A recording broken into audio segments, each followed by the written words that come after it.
Have you ever written an important email in English, read it 10 times, and still felt a wave of panic before clicking send? You worry about every word, every comma. Does this sound too direct? Is my grammar okay?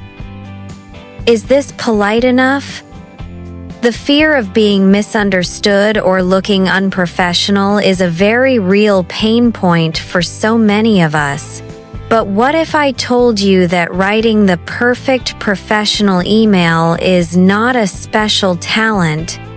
What if it's a simple, learnable skill, like a recipe with just a few key ingredients? Today, I promise to give you that recipe. Welcome to our brand new series, Level Up Your Career, English for Professionals. I'm your host, Scarlett. In this series, we will learn the essential English skills you need to succeed in the modern workplace. And today, we start with the most important tool of all, the professional email. In this episode, we will turn this challenge into a practical, step-by-step guide. First, we will join a new employee named Leo as his manager. Mia teaches him the secret formula for any professional email. Second, we will master 7 essential vocabulary words for business communication. And finally, for our language focus, we will master the art of using polite language and formal tone. Are you ready to stop worrying and start writing with confidence? The first step is to understand that every professional email, no matter the topic, is like a well-dressed person. It needs to have a clear and professional structure.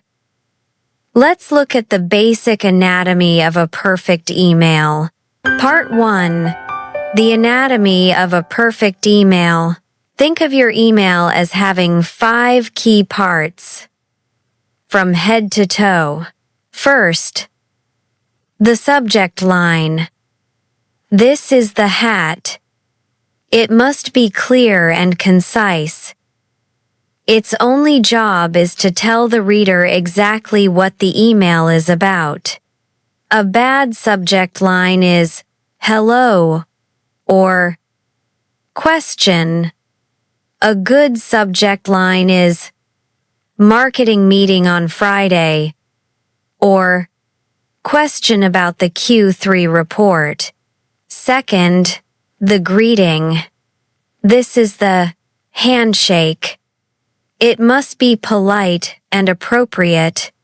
For formal situations, you can use Dear Mr. Smith or Dear Miss Chen. For a more standard, everyday business context, a friendly Hi Sarah or Hello Ben is perfect. Third, the opening line.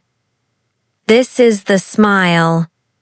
It's a short, friendly sentence that states your purpose.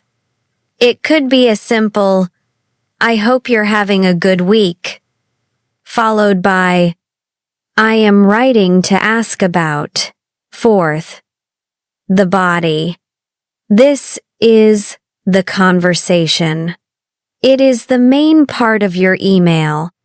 Your message must be clear, concise, and easy to read.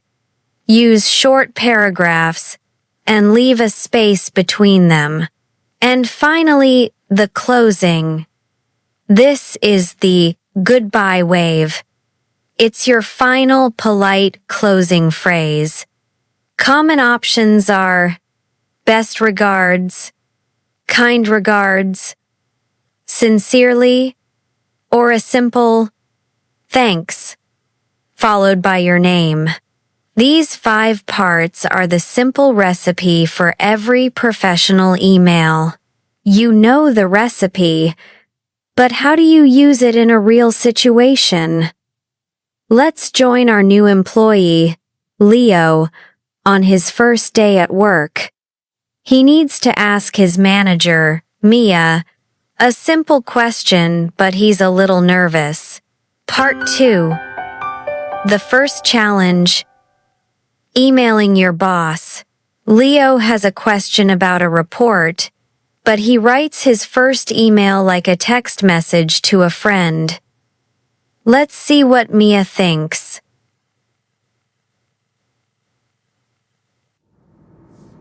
Hey, Mia, I'm a bit confused. Can you help? Hi, Leo. Sure. What's the issue? It's about the report. I don't know the deadline. When is it? The deadline is next Tuesday. But Leo, let's talk about this email. Oh, is something wrong with it? It's just a little too informal for a workplace email. Let me show you a better way. Exactly. Or, could you please let me know the deadline for the report? That sounds much better. I see the difference now.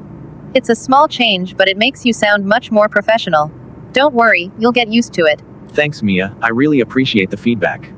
First, your subject line. Help is too vague. Let's make it specific. Okay, like question about the marketing report? And for the main question, instead of I don't know, try a more polite, indirect question. You mean something like, I was wondering what the deadline is? Perfect. Now, the greeting. Hey is very casual. Hi, Mia, or Dear Mia is more professional. Got it. Hi, Mia. Great. Leo has just learned his first and most important lesson about professional communication. Now, it's time for his next challenge. Writing to a client. Part 3. The client update. A few weeks later, Leo is working on a big project for an important client. He needs to send an update, but he's not sure how to sound both friendly and professional. He asks Mia for help again. Mia, can you look at this email draft for the client? I feel like it's messy. Of course, let's see. I see the problem. It's one long paragraph. Yeah, I didn't know how to organize it. Let's break it down. Start with a friendly opening, then give the main update. A good phrase is, I'm writing to give you an update on. It's clear and professional. Okay, I can do that. What about the details? Use bullet points or a numbered list. It makes the information very easy to read. That's a great idea. Like, 1, we have finished the design. Exactly. It's all about being clear and concise. What is the next step for the client? I need them to send me some files. How should I ask? Could you please send us the files by Friday? So I should always be clear about the action I need them to take. Precisely. And always end with a positive closing line. How about, we look forward to receiving the files? That's perfect, Leo. Clear, polite, and professional. You're learning fast. Thanks, Mia. That really helps. Now that we have the recipe for a perfect professional email, let's become language experts and analyze the key ingredients. Part 4. Language focus. First, our 7 essential vocabulary words for business communication. Our first phrase is subject line. The subject line is the title of your email. For example, a clear subject line is very important for professional emails. Our second word is professional. Professional means suitable for a serious job or business environment. For example, hey is not a very professional greeting for an email to your boss. Our third word is concise. Concise means short, clear, and giving a lot of information without unnecessary words. For example, your email body should always be clear and concise. Next, we have formal.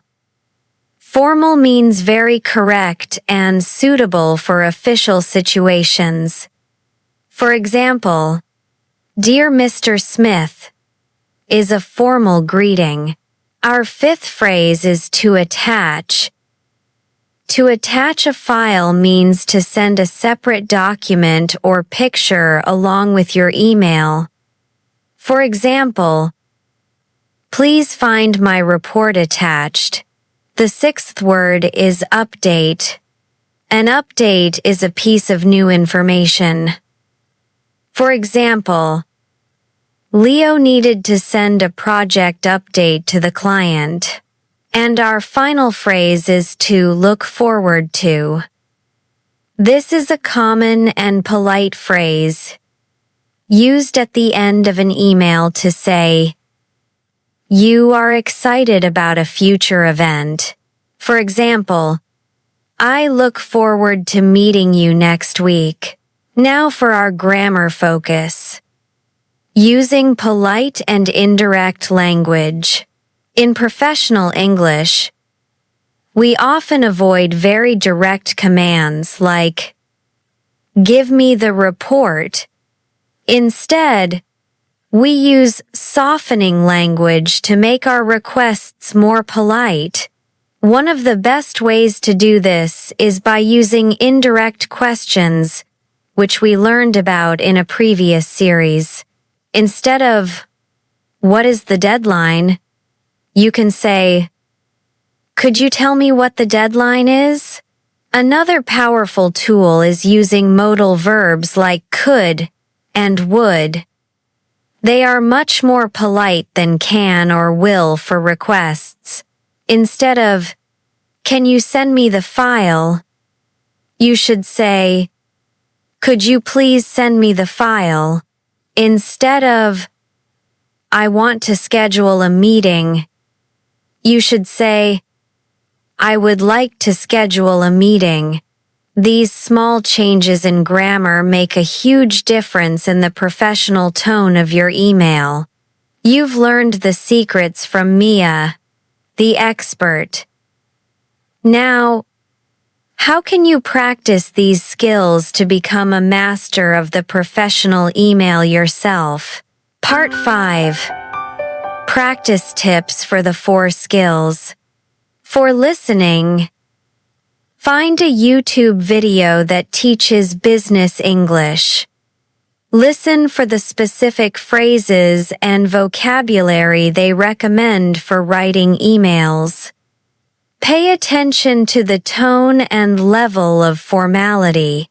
For speaking, this is a fun role play.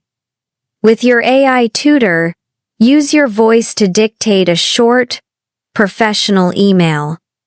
For example, tell your AI, "Okay, this is an email to my colleague. The subject is lunch on Friday. The email is, Hi Ben, I was wondering if you would be free to have lunch on Friday." For reading, look at the professional emails you have received in your own inbox, especially from native English speakers. Analyze their structure. How do they start? How do they end? What polite phrases do they use? And for writing, this is your main workout. In your journal or in an email draft, write a short professional email to your boss or your teacher. Your mission is to ask for a short meeting next week. Try to use all 5 parts of the email structure we learned today. Part 6. Your next action. Today, you have learned that the professional email is not a scary mystery. It is a simple 5-part recipe.